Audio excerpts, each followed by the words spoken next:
الله أكبر الله أكبر الله أكبر إن الحمد لله نحمده ونستعينه ونستغفره ونعوذ بالله من شرور أنفسنا ومن سيئات أعمالنا من يهديه الله فلا مضل له ومن يضلل فلا هادي له وأشهد أن لا إله إلا الله وحده لا شريك له وأشهد أن محمدا عبده ورسوله. Barcha alamlarni yuqtan barqalab, bizlarga kun sayin o'zini ne'matlarini berib turuvchi Rabbimiz Allohga bizning ko'nglarimizdan chiqqan maqtovlarimiz erishsa edi.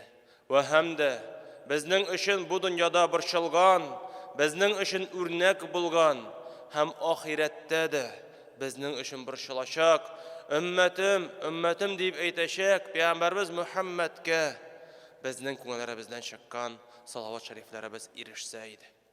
Alloh taolo Qur'onda aytadi: "Ya ayyuhallazina amanuttakulloha haqqa tuqatihi va la tamutunna illa va antum muslimun." Alloh taolo bizlarga murojaat etib aytadi: "Ya mu'minlar dey, ya iymon keltiruvchilar dey.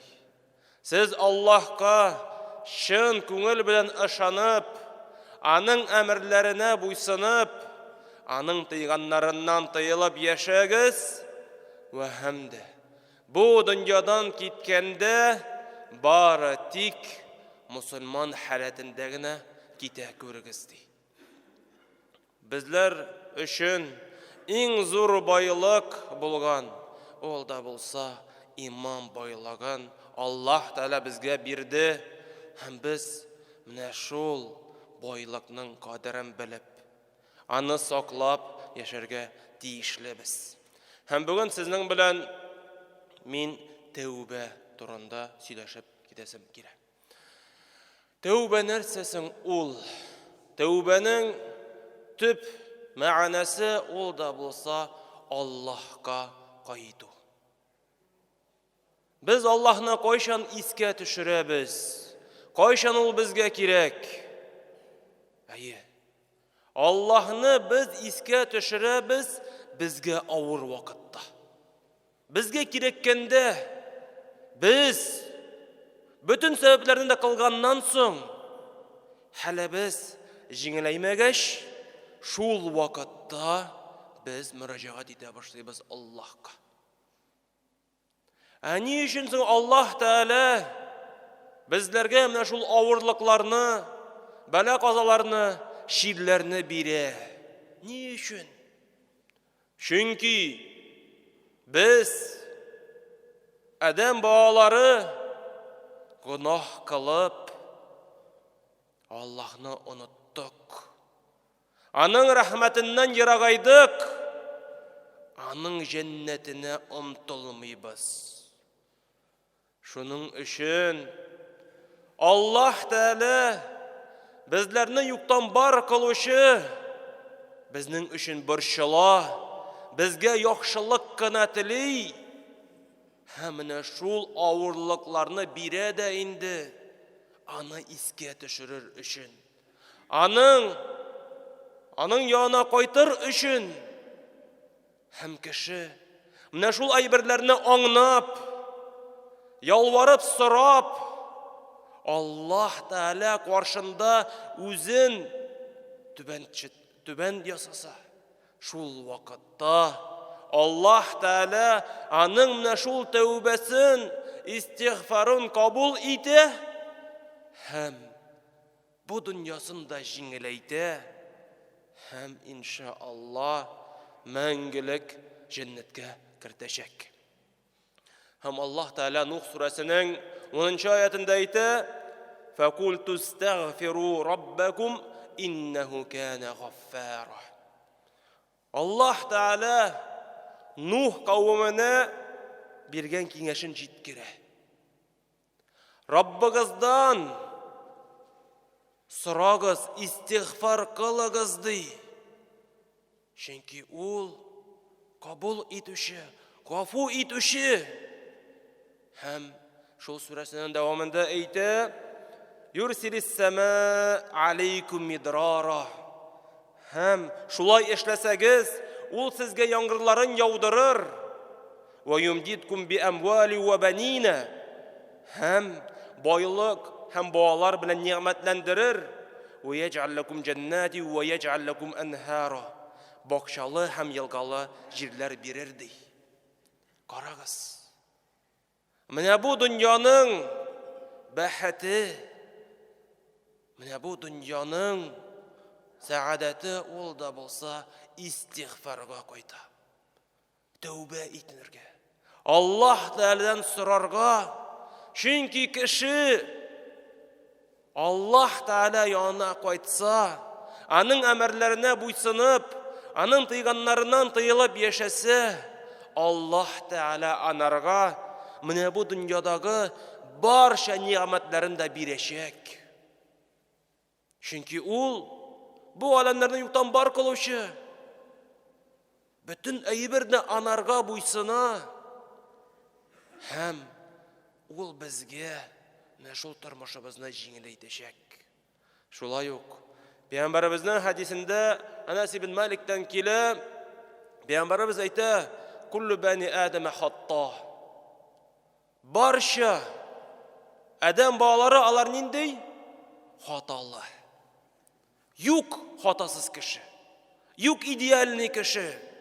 Һәр беребезнең ниндидер кимчелекләр, һәр беребезнең ниндидер хаталары бар. Һәм Пәйгамбәребез әйтә: "Ва хайрул хаттаина тәввабун." Һәм иң яхшылары, иң хәерлеләре ул да булса тәүбә итүчеләр ди. Шуның өчен кеше ул заиф халатында яратылды. Ул хаталана, әмма ләкин иң куркынычы хата ясауда түгел, әмма шул хатаны аңламау. Менә шул хатаны ясаганнан соң да Аллаһка кайтмау. Шуның өчен без аңларга тиеш. Аллаһ Тәгалә ул үзенең рәхмәте белән безне бу дөньяга барлыкка китерде. Көн сайын, һәр мизгел үзенең ниъмәтләрен биреп тора. Һәм без хаталансак, гөнаһ кылсак, нишләргә тиешбез?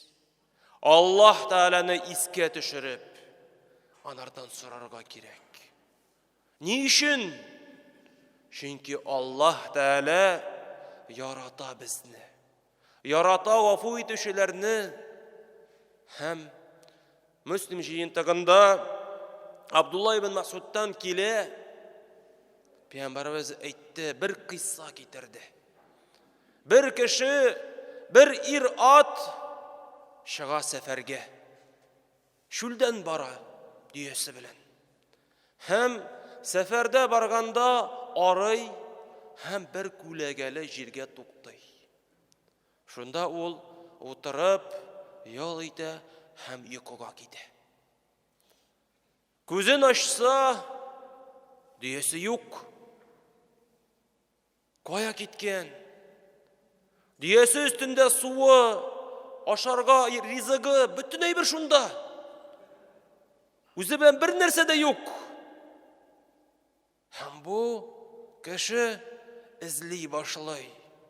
Башта бер тауга менеп карый, икенче тауга, өченче якка бара. Ярар урманда булсаң, анда бер ризык табарга була. Шүлдә бер нәрсә дә юк, ком гына. Плюс 50. Һәм бу кеше арып, талып, сусап, хәле беткәннән соң киредән кайта шул җиргә. Кая ул туктады. Һәм нишли? Үләргә әзерләнә. Чөнки бер кешедән дә юк өмет көтәргә. Суы юк. Һәм шунда ул йокыга китә. Һәм бер мәлне уянып китсә, күрә дөясен. Дөясен күрә дә нишлей? Карагыз әле аның хәленә. Үзегезне менә шул аның хәленә куеп карагыз әле. Ничек ул шатлана? Хәтта әйтә: "Я Раббым, син минең кулың." Мин синең Раббым ди. Син, Аллаһ, минем кулым, мин синең Раббың ди. Карагыз ул ничек бутала. Нәрсәсеннән? Шатлаганнан. Һәм әлбәттә аннары нишлей? Аннары тәүбә кыла. Һәм Пәйгамбәрбез менә шул мисалны китерә ни өчен? Кеше аңласын өчен. Аллаһ Тәгалә күбрәк шатлана, кеше тәүбә кылса. Карагыз әле. Кеше үлем өстендә әзерләнә. Берни дә өмет тә юк. Һәм шунда шатлык килә.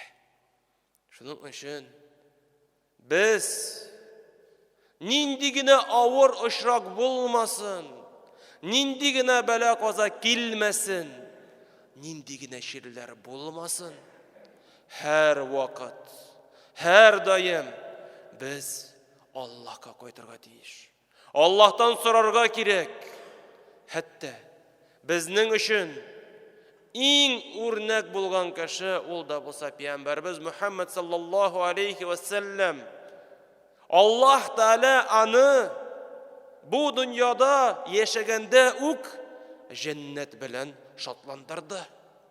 Һәм шуңа карамастан ул көненә 70 яки 100 тапкыр истигъфар кыла иде.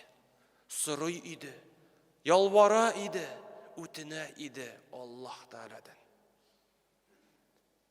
Һәм үлеме килеп җитәр алдыннан да Аллаһ Тәгалә Наср сүрәсенең 3-нче аятында анарга әйтте: "Фасаббих бихамди раббика вастагфир. Иннаху кана тәвваба." Менә синең вакытың килеп җитте. Булды. Хәзер син Аллаһ Тәгалә Раббыңны бөекләп, анарга хәмд сәна әйтеп, истигъфар кылды. Чынлыкта Аллаһ Тәгалә гафу итүче ди. Һәм шулай ук Рамазан аен искә төшерик әле. Рамазан аенда бер төн бар. Кайсы төн 1000 айдан да хәерлерәк. Ул да булса Кадер кичәсе.